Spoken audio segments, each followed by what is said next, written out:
Hello there, I'm Lloyd Evans. Welcome to the attic. It's time for another voicemail. Today's voicemail is from Jared. Let's listen to what Jared has to say. Hi, Lloyd. My name is Jared. First, let me just say thank you for giving me and others the opportunity to express the trials and tribulations we go through when the real truth rears its ugly head.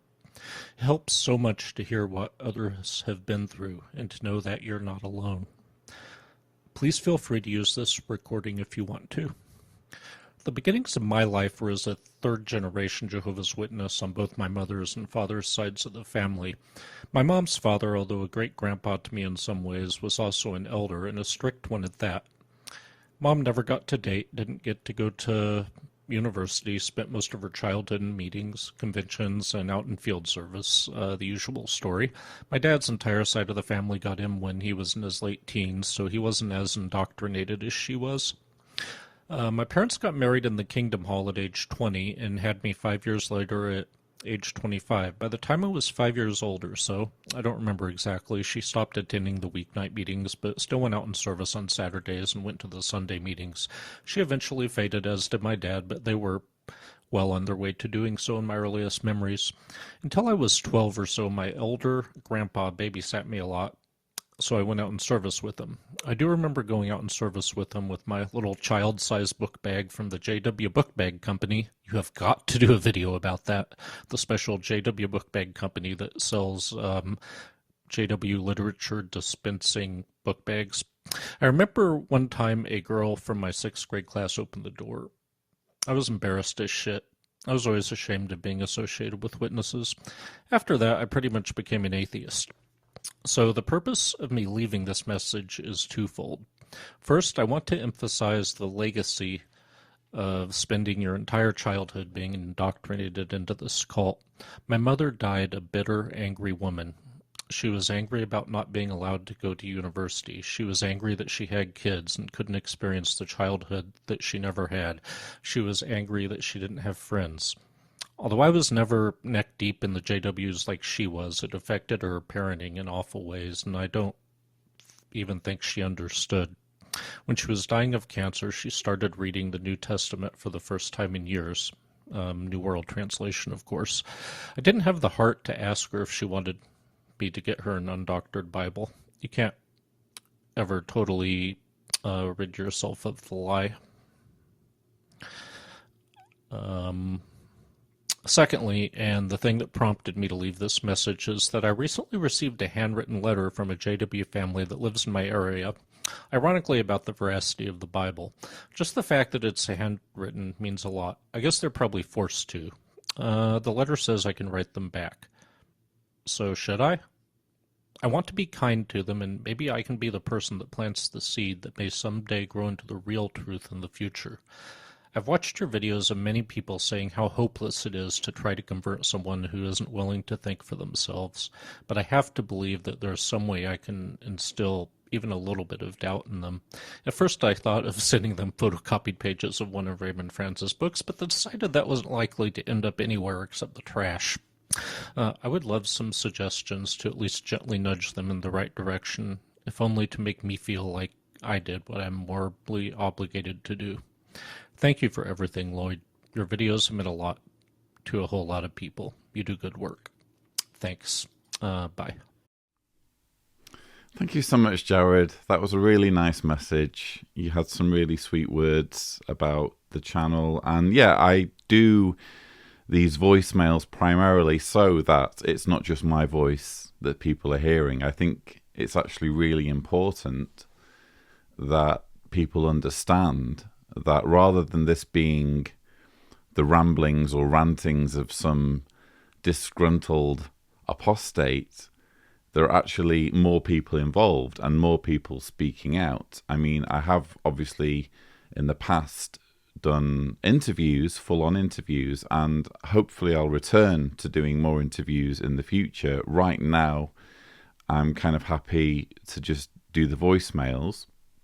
But the voicemails alone, they're kind of like mini interviews, and they just give us an insight, a glimpse into individual lives and how they are impacted in all sorts of ways by the Jehovah's Witness ideology. And yeah, you've given a few things there for me to chew on. I'll get the book bags thing out the way. Yeah, it is ironic that there are entire companies that have been set up to sell merchandise to Jehovah's Witnesses that will appeal only to Jehovah's Witnesses, so that you have kind of special bags designed for to fit Jehovah's Witness literature and only Jehovah's Witness literature. So in other words, exclusively for the preaching work. I think even as a Jehovah's Witness, I found these companies problematic. It felt a little bit like the whole Jesus overthrowing the tables of the money changers in the temple scenario. Like, are you really happy with making money out of a religion that you are believing to be God's one true religion on earth? And how are you able to kind of do this with a good conscience, knowing that it's not something that the organization approves of, or can't be something that the organization approves of, because the organization is cut out from making any profit from it? So yeah, that's an odd one. I don't know whether I have enough material to do an entire video on these things, but thank you for flagging something at least that has always kind of irked me, and I'm sure viewers can weigh in the comments. I want to pass on my sincere condolences about your mother. My mother also died of cancer, so I really do sympathize. And I'm especially heartbroken to learn that your mother died a bitter, angry woman, according to you. So, look, that's just the worst. I mean, you know, we want for our parents for them to die with some kind of happiness and satisfaction. My own mother died a believing Jehovah's Witness, and, you know, even though there was quite a lot of pain and discomfort and confusion in her final days, in a way, I don't feel any regrets about her dying with the Jehovah's Witness ideology, if it was giving her comfort in that moment, and if it would have caused her maybe more distress to find out in her final days, perhaps, that she was being lied to. No, you know, it was hard enough for her to go through all of that. I think, you know, depending on the timing, of course, I think for her to have added confusion in that moment would have been torture or unnecessary hardship for her. So yeah, I very much sympathize that your mother died under those circumstances. And isn't it interesting how, you know, the whole kind of Jehovah's Witness ideology and the harm it does is a generational thing. You started out by saying that, you know, you're second generation on both sides, and, you know, this is a group that very much is geared towards infecting, if I can use that word, it's a strong word to use, infecting the next generation. So once we've got a foothold on the territory of one person's mind, we want to make sure they pass it on to the next generation. And, you know, that is only exacerbating matters. So I really do sympathize about your mother. And your final point was about these handwritten letters. You ask, should you reply? And if so, how should you reply?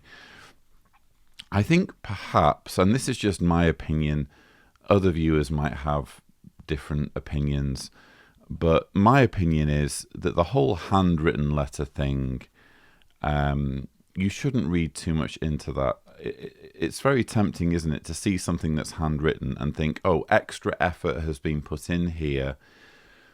This is something that's personal to me, that someone's devoted time to and gone to the trouble of writing down with a pen and making sure I get it, and therefore I have a responsibility to reply to it. Just to give you an example of why this isn't a special thing, not long after I moved to Zagreb, I had a postcard on my windscreen, and it was one of those kind of blank postcards. It didn't have any photographs on it or anything, just a blank kind of card with lines on it that was intended as a postcard. And it had a full-on kind of message and jw.org. It was all in Croatian, but it had jw.org in blue felt pen at the end of the message. And so I just binned it, and thought, okay, that's as a result really of the COVID thing, because letter writing as a form of preaching hasn't really been a thing here in Europe until COVID came along. And then I noticed exactly the same cards with exactly the same handwriting appearing randomly on my neighbours' vehicles.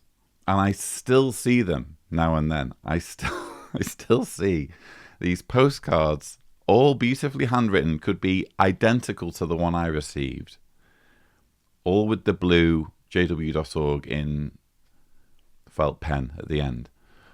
And as a service to my neighbours, whenever I see them on people's windscreens, I just take them and put them in the recycling. I really would not read it too much into the fact that it's been written by hand. They haven't been doing it with you in mind. And if you reply, if you take the time to send, let's say, a well-constructed argument debunking Jehovah's Witness theology, or even doing so in like a subtle way that's intended to sow some seeds, all they will be receiving in their mind is a letter from an apostate. There's no way to make it anything other than a letter from an apostate. If you're not saying, wonderful to hear from you, brother or sister, I too I'm a worshipper of Jehovah.